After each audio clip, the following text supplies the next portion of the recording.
सुखदेव जी। अब वो अकेले क्या करें, तो भगवान से प्रार्थना की, प्रभु आप भी जहां जा रहे हो मुझे भी ले चलो। तो भगवान बोले तुम क्या करोगे वहां, तुम्हारा क्या काम है। सुखदेव जी बोले भगवान आप क्या करोगे वहां। तो भगवान बोले हम तो लीलाएं करेंगे, भक्तों को आनंद देंगे, हमारी लीलाओं को देखेंगे। तो सुखदेव जी बोले बस हमारी भी बात बन गई, आप जो लीला करोगे उन लीलाओं को मैं भी देखूंगा और देख करके फिर उन लीलाओं को पूरे संसार को गा करके सुनाऊंगा, ये मेरा काम है। इसीलिए भगवान ने भी सुखदेव जी को आज्ञा दे दी कि तुम भी इस धराधाम पर आ जाओ। लेकिन अन्य पुराणों में एक कथा बड़ी प्रसिद्ध है। बोले कौन सी, के एक बार माँ पार्वती जी के यहाँ नारद जी आए और माँ पार्वती जी कहाँ निवास करती हैं, भोले बाबा के साथ कैलाश पर। और माँ भगवती पार्वती जगदम्बा ने नारद जी को प्रसाद दिया और जैसे ही प्रसाद को नारद जी ने चखा तो नारद जी बोले देवी हे माँ पार्वती आपके इन मोदकों में बड़ा स्वाद है, बड़े स्वादिष्ट हैं, बड़ा प्रेम है, लेकिन अभी अभी मैं जो वैकुंठ से आ रहा हूँ और माँ लक्ष्मी ने जो मुझे प्रसाद दिया, जो मोदक दिया, उनका स्वाद कुछ अलग था। उनके यहाँ प्रेम बहुत है दोनों में, नारायण और लक्ष्मी में बड़ा प्रेम है, वो एक दूसरे के बिना रह नहीं सकते। जहां नारायण वहां लक्ष्मी, तभी तो लक्ष्मी नारायण है।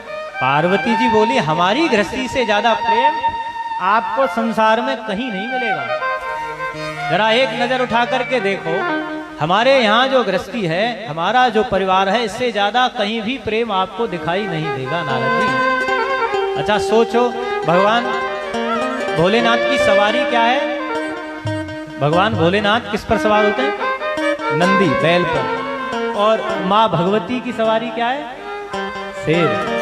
और बैल और शेर एक दूसरे के क्या है, जन्म जात के दुश्मन हैं, जन्मों जन्मों के।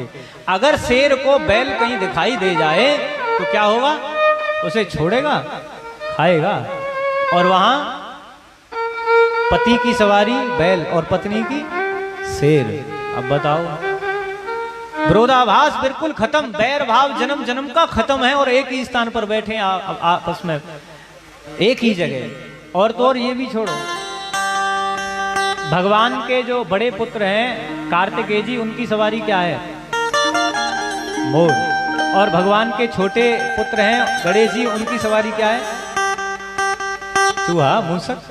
तो मोर को अगर चूहा दिख जाए, या भगवान के गले में क्या लटक रहे हैं, सर्प, भगवान जो है सर्प को धारण करते हैं। और उनके बेटा किस पर विराजमान है, मयूर पर। और मोर और सर्प का आपस में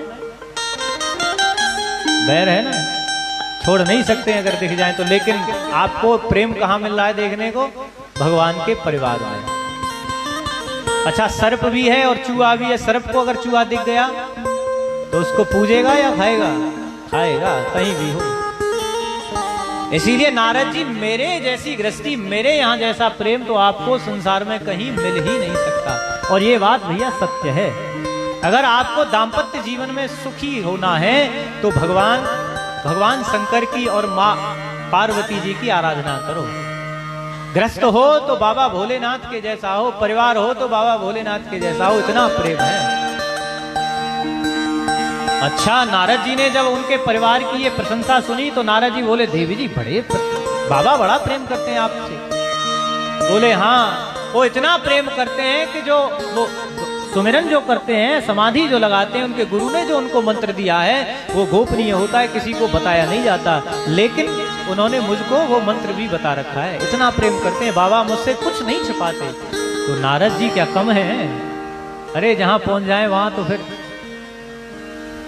शुरू हो जाते हैं। नारद जी बोले अच्छा माँ, अच्छा मैया एक बात है, ये तो निश्चित होगा कि आपके परिवार में इतना प्रेम है, बहुत प्रेम है आपने कहा, और आप दोनों में इतना प्रेम है तो भोले बाबा ने आपसे कुछ नहीं छिपाया होगा। और मैं आज तक ये समझ नहीं पाया कि ये भोले बाबा अपने गले में ये मुंडों की जो माला पहनते हैं, ये मुंड क्यों लटकाते हैं, ये किसके मुंड हैं। अच्छा आज आपसे जब वार्तालाप हो रही है तो आपने बताया कि आपसे प्रेम है, तो आपको पता जरूर होगी। तो आपसे मैं निवेदन करता हूं, मैं प्रार्थना करता हूं कि मुझे बताओ कि भोले बाबा के गले में किसके मुंड लटके हुए हैं। तो पार्वती जी ने जब ये सुना तो पार्वती जी कुछ सहम सी गई और नारद जी की तरफ देख रही है। नारद जी बार बार पूछ रहे हैं, नारद जी कि आप दोनों में तो बड़ा प्रेम है, भोले बाबा ने आज तक आपसे अपना गुरु मंत्र भी नहीं छुपाया, तो आपको पता होगी कि ये गले में जो मुंड पड़े हैं ये किसके हैं, बताओ। अब पार्वती जी को पता हो तो बताएं। अब प्रशंसा तो पहले कर चुकी हैं कि भोले बाबा हमसे कुछ नहीं छुपाते, तो अब क्या कहें। बेचारी चुपचाप नीची नजर निगाह डाल के सब कुछ ऐसे भाव से कह रहे हैं, नारद जी ये बात हमने आज तक भोले बाबा से कभी पूछी नहीं और न उन्होंने कभी बताई, लेकिन आज हम इस बात को अवश्य पूछेंगे। नारद जी इतना अपना काम करके बोले नारायण नारायण, हम तो अपना काम। और नारद जी जाते जाते भोले बाबा को प्रणाम करके गए और कह के गए, बाबा आपको माँ याद कर रही हैं, जरा मिल करके आ जाओ। भोले बाबा बोले, जहां से आप आओगे वहां तो हमको जाना ही पड़ेगा। अरे जहां से आप आओगे वहां तो हमें फिर उससे मिलने के लिए जाना ही होगा, चाहे तो इसको आध्यात्मिक दृष्टि से देख लो। नारद जी जिसके पास आए हैं वहां भगवान को जाना ही पड़ा है। ऐसी कौन सी बात है जिससे आपको लग रहा है गले में जो मुंडों की माला पहनते हो ये किसके मुंड है, हमें को आज तक नहीं बताया। इतने बड़े आप कपटी, आप दिखावटी का प्रेम करते हो ऊपर से। भोले बाबा बोले, देवी ऐसी बात है कि ये हमारे प्रेम का प्रमाण है, ये जो माला है हमारे गले में, और आप कह रही हो कि हम आपसे प्रेम नहीं करते। अरे यही तो आपसे प्रेम कितना हम करते हैं उसका ये प्रमाण है। बोले क्या है? बोले ये और किसी के मुंड नहीं है, ये आपके ही मुंडों की माला है। आपके इतने अब तक अवतार हो चुके हैं, इतने जन्म हो चुके हैं, जिस जन्म में आप मुझे छोड़ करके जाती हो और उसी का मुंड में अपने गले में लटका लेता हूं, बांध लेता हूं, माला में पिरो लेता हूं। अब तो पार्वती जी ने इतना सुना तो बोली, अब तक तो हमने समझा था कि आप कपटी हो, लेकिन आप तो महाकपटी निकले। बताओ आपने ऐसी कौन सी जड़ी बूटी पी रखी है जिसको पीने से तुम एक भी बार नहीं मरे और हमको बार बार मरना पड़ता है, बार बार तपस्या करनी पड़ती है, फिर आपको पाना पड़ता है। अरे जो आपने पी रखा है, जिसका पान आपने कर रखा है, वो हमको नहीं पिला सकते। तो आज भोले बाबा बोले, देवी अगर आपकी ऐसी इच्छा है तो आज मैं आपको उस अमर कथा को अवश्य सुनाऊंगा। तो आज भगवान जो है हिमालय की कंदराओं में गए और भगवान ने आज अपने डमरू को बजाया और उस डमरू के नाद से, डमरू की ध्वनि से जितने भी वहां जीव जंतु से सभी वहां से पलायन कर गए, सभी चले गए। और भोले बाबा ने आज आसन लगा करके माँ को आगे बिठा लिया और भगवान की कथा कहने लगे। और एक शर्त रख दी, शर्त वो कि देवी जी हम तो अपने नेत्र बंद करके कथा सुनाते हैं, आपके मुखमंडल से हमें ओम की ध्वनि उच्चारित होती रहनी चाहिए, तब हमको पता लगेगा कि आप हमारी कथा को सुन रही हैं। और जिस समय ये हुंकरा बंद हो गए उसी समय हम अपनी कथा बंद कर देंगे। देवी जी बोली ठीक है। भगवान ने कथा कहना प्रारंभ किया और भगवान जैसे ही कथा सुना रहे हैं, कथा जैसे ही आगे बढ़ी तो भगवान की कृपा से, कथा के प्रभाव से वहां एक तोते का अंडा पड़ा हुआ था और कथा के प्रभाव से उस अंडे में से एक जीव का प्रादुर्भाव हो गया। एक जीव बाहर निकला और वो बैठ गया माँ के पास में आके, और जैसे ही पार्वती जी हूँ करा देती हैं उनकी तरफ देखता है और वैसे ही बोले। अब तोता तो जैसे आप सिखाओगे, तोता रट्टू होता है ना, देख करके बोलता है, मिट्ठू बोल राम, तो राम राम बोलेगा। एक हरी मिर्च खिलाओ और फिर उससे बुलवाओ, मिट्ठू राम राम बोल, राम राम बोल। बैठे हैं यहाँ सुखदेव जी, है ना, ये भी कहते होंगे राम राम। तो वैसे ही सुखदेव जी जैसा देख रहे हैं वैसा ही उन्होंने बोलना प्रारंभ कर दिया। माँ को थोड़ा आलस्य आ गया और भोले बाबा कथा कह रहे हैं और कथा कहते कहते बाबा बड़े मस्त हो गए। कथा है ही ऐसी, और भगवान भोलेनाथ की तो कथा कहते कहते समाधि लग जाती है, और जब समाधि लग जाती है तो बाबा कथा में बहते जाते हैं। अब यहाँ माता तो सो गई और हुंकरा कौन दे रहे हैं? सुख पक्षी, तोता। अब हूं करा दे रहे हैं, कथा चल रही है, मैया सो रही हैं। बागासन पर महादेव जी बैठे आसन मार, अमर कथा जब लगे सुनाने, गौरा को त्रिपुरार उमा के पर गए सोता, हुंकरा रे रयो तोता, उमा के पर गए सोता, हुंकरा रे रयो तोता। बागासन पर महादेव जी बैठे आसन मार, बागासन पर महादेव जी बैठे आसन मार, अमर कथा जब लगे सुनाने, गौरा को त्रिपुरार उमा के पर गए सोता, हुंकरा दे रयो तोता, उमा के पर गए तोता, हुंकरा दे रयो तोता। हरि बोल।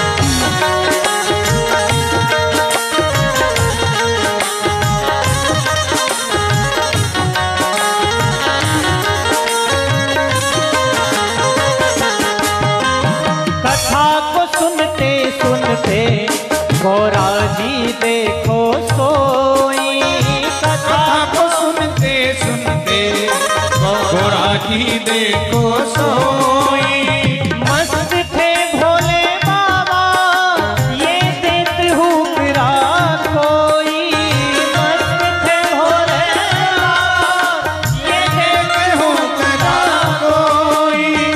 सारी कथा सुनी तो तेने, सारी कथा सुनी तो तेने, निकला वो होशियार, अरे हाँ निकला वो होशियार, उमा के पर गए तोता, भूकरा रह रयो तोता, उमा के पर गए तोता, हुंकरा दे रयो तोता। उमा के पर गए तोता, भूकरा रह रयो तोता, उमा के पर गए तोता, हुंकरा दे रयो तोता। शंकर भगवान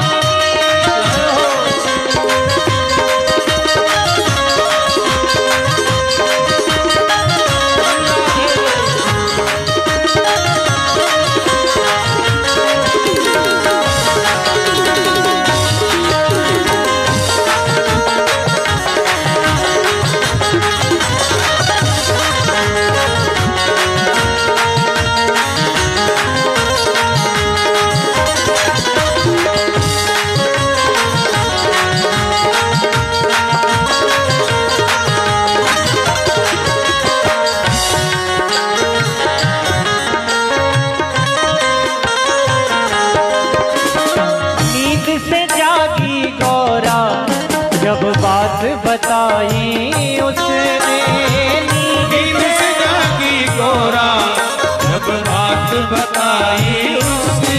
भगवान शंकर कथा कह रहे हैं और सुखरूपी पक्षी जो है हुंकरा दे रहे हैं, और जैसे ही भगवान भोलेनाथ ने जयकारा लगाया, बोले कृष्ण कन्हैया लाल की जय, ऐसे ही माँ गौरा की नींद खुल गई। और जैसे ही जागृति हुई तो माँ भगवती पूछने लगी, बाबा उद्धव जी ने भगवान से क्या प्रश्न किया, क्या पूछा? भगवान अंतिम उपदेश उद्धव को सुना रहे हैं, वो चर्चा मुझे बताओ। भगवान बोले, देवी कथा विराम ले चुकी है और आप पूछ रही हैं उद्धव और कृष्ण के प्रश्न, फिर ये हुंकरा किसने दिए?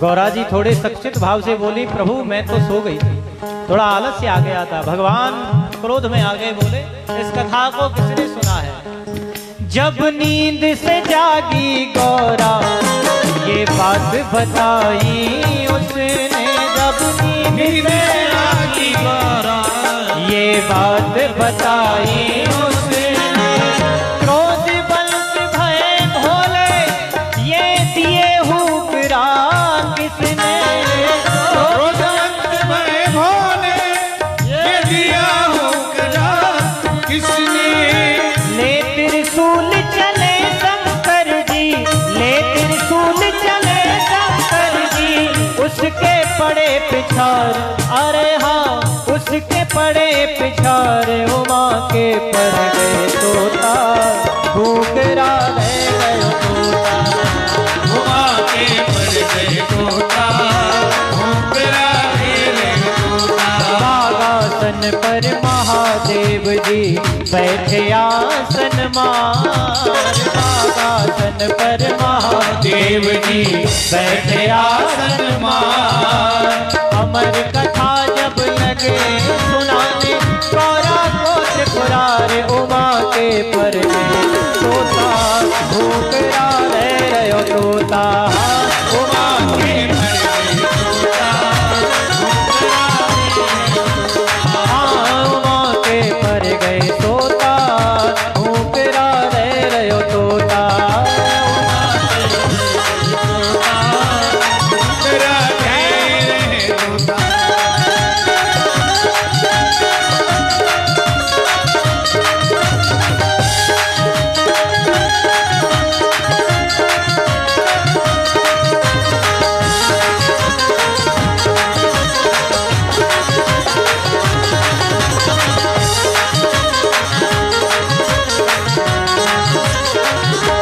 बोली शंकर भगवान की जय। सुखदेव भगवान, आज शंकर भगवान ने जैसे ही जयकारा लगाया तैसे ही माँ जाग गई। माँ ने सब बात बताई कि मैं तो कथा सुनी नहीं पाई। भगवान बड़े क्रोधित हुए। भगवान ने देखा तो क्या हुआ कि एक सुख रूपी पक्षी जो है उस गुफा से निकल करके भाग रहा है।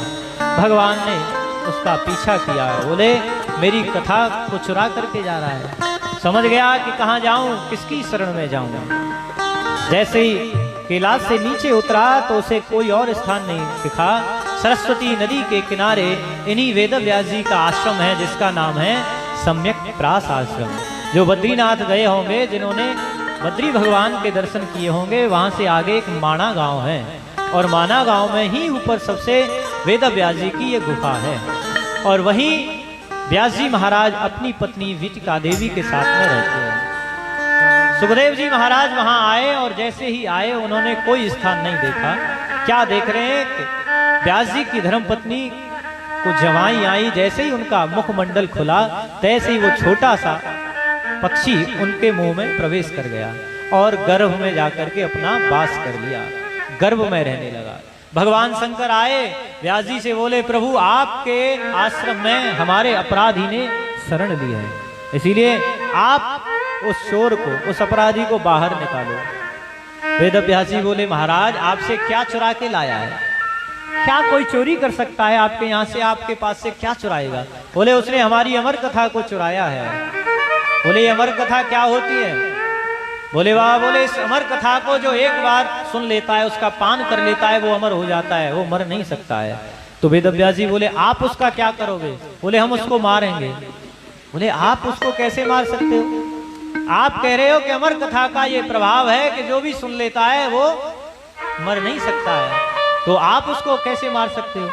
हाँ, अगर आप सामर्थ्यवान हो, भावी उमेट सकें, त्रिपुरारी भगवान, तीनों लोकों के स्वामी महादेव कुछ भी कर सकते हैं। अगर आपने उसको मार दिया तो फिर अमर कथा का फल ही क्या रह जाएगा? भोले बाबा समझ गए और भोले बाबा वहां से पुनः वापस आ गए। भोले बाबा इसलिए क्रोधित हुए कि अगर वो बाबा से कह करके कथा सुनता तो बाबा को गुस्सा नहीं आता। इसलिए कथा जब भी सुनो तो कथा प्रांगण में अगर बैठने की व्यवस्था है तो समक्ष होकर के कथा को सुनो। कभी भी वक्ता से ऊंचे सिंहासन पर बैठ करके कथा को न सुने, या कभी भी इधर उधर छुप करके नहीं, अरे सामने आकर के बैठो, व्यवस्था है।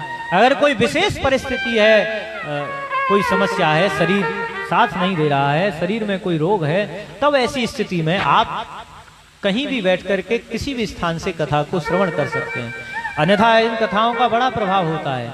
भगवान ने जब अर्जुन को गीता का ज्ञान दिया तो अर्जुन ने ज्ञान को प्राप्त करने के बाद में भगवान से कहा, प्रभु मैं आपको कुछ देना चाहता हूँ, आपने मुझे ये ज्ञान सुनाया है तो मैं आपको दक्षिणा स्वरूप में कुछ भेंट करना चाहता हूँ। तभी हनुमान जी महाराज भी टपक गए, बोले भगवान मैंने भी गीता को सुनाया।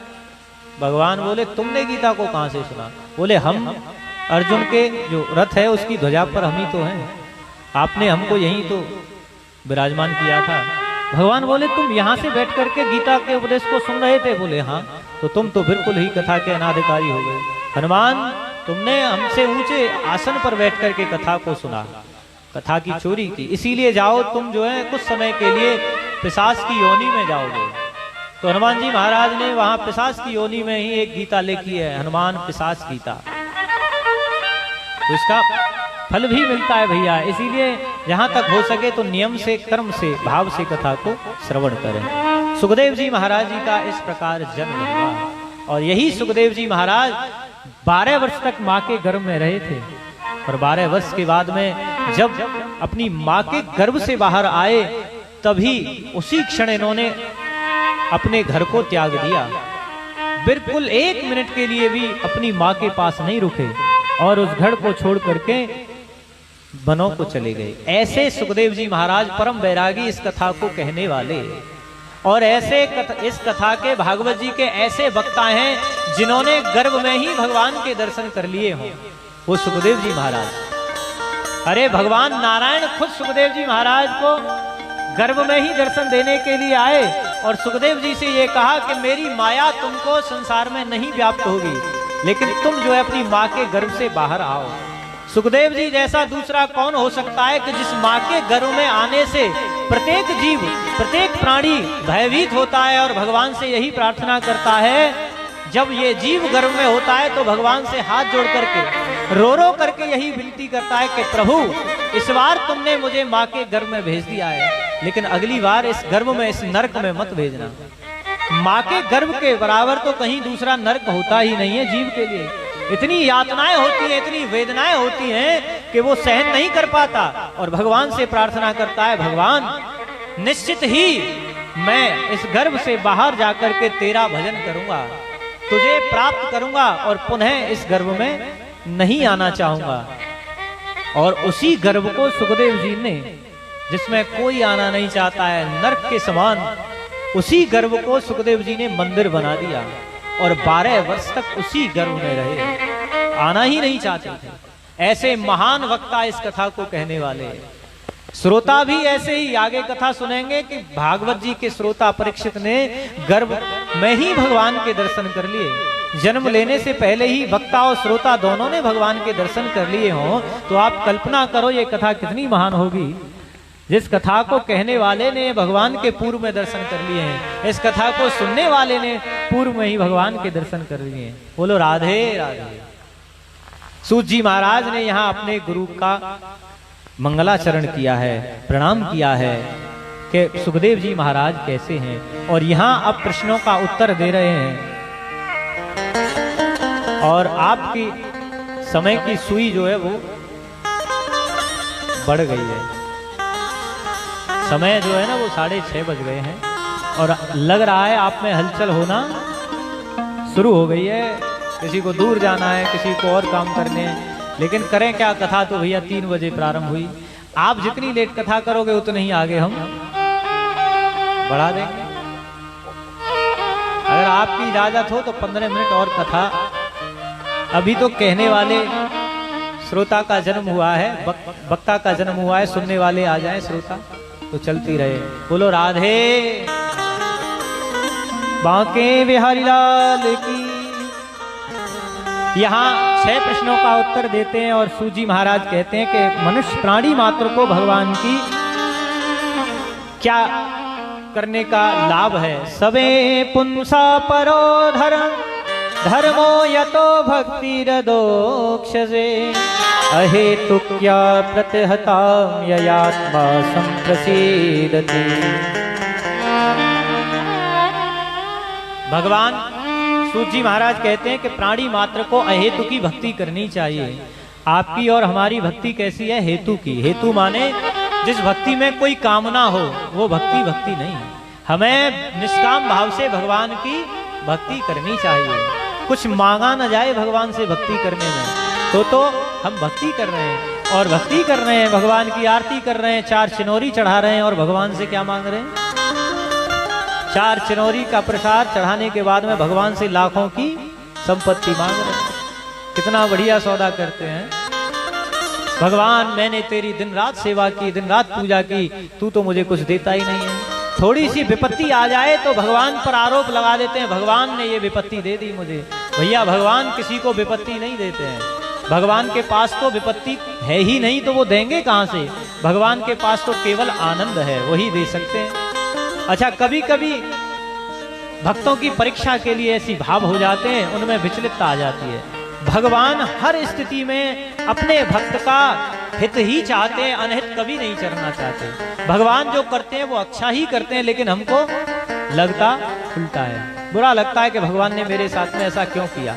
लेकिन समय आने पर जब पता लगता है कि जो हुआ वो अच्छा हुआ। जो करते हैं भगवान वो ठीक करते हैं, उनकी रजा में ही आपकी रजा हो, उनकी इच्छा में ही अपनी इच्छा मिला दो, फिर किसी बात की कोई चिंता नहीं। लेकिन हम जो है उसके विपरीत चलते हैं। अच्छा, कोई माँ चाहेगी कि मेरे बेटे को कोई मारे? अच्छा, कोई वेदना दे उसको? नहीं चाहेगी। और वही माँ, वही पिता अपने बच्चे को ले जाता कहाँ है? डॉक्टर के पास। और डॉक्टर के पास ले जाकर के कहता है, डॉक्टर साहब इसको 2 दिन से बुखार आ रहा है, अब इसके ऐसा इंजेक्शन लगाओ कि इसका बुखार ठीक हो जाए। और वो बच्चा क्या करता है? रोता है। और माँ से कहता है, नहीं मैं इंजेक्शन नहीं लगवाऊंगा, मेरे ये इंजेक्शन मत लगवाओ, रोएगा। और उसे बुरा लगता है कि ये कैसी माँ है, मेरे जो है इंजेक्शन लगवा रही है, कितनी वेदना होती है। क्या तब वो माँ रुकती है? माँ जानती है कि इसका भला किसमें है, लेकिन उस समय उसको बुरा लगता है। ऐसे ही भगवान है। भगवान हमारा हर स्थिति में हेतु चाहते हैं, अच्छा चाहते हैं, लेकिन हमको लगता बुरा है। नारद जी भगवान से क्या मांगने के लिए आए? उनका स्वरूप। और सबसे पहले क्या कहा? हे भगवान, मेरा जिस प्रकार से हेतु हो वही काम आप करना, वही बात आप मेरे लिए, वही जो उचित हो आप वही करना। तो भगवान ने वही किया। भगवान ने क्या दिया नारद जी को? बंदर का मुख। और जब नारद जी को पता लगा तो भगवान को ही श्राप दे दिया। जय विद होए नाथ हित मोरा, करऊं सुबेग दास में होरा। जब भगवान से ऐसा कह रहे हैं नारद जी, और कहने के बाद में फिर मांग क्या रहे हैं? भगवान का स्वरूप। भगवान जानते हैं कि अगर मैं इनको अपना स्वरूप दे दूंगा तो उसमें इनका हित नहीं है, फिर ये